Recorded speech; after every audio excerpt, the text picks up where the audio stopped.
দুই বেয়ানের গাঁজাখড়ি গপ্প। ও দিদি বললাম খুব ভালো করেছো। বাবা দিদি টপ। আমি হলাম ছেলের মা, আমি করবো রং। আশেপাশে কত শাকচুন্নি, বলবে অনেকে ঢং। ও দিদি ফেসবুকে প্রোফাইল খুলেছি, প্রিয়া বং, সাবস্ক্রাইব, ফলো দিদি ফলো।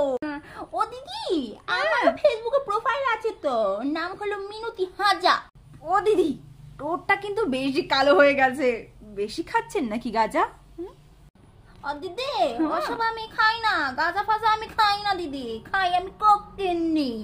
আপনি আবার সব অ্যাফোর্ড করতে পারবেন না, হয়ে যাবেন ফকিনি দিদি।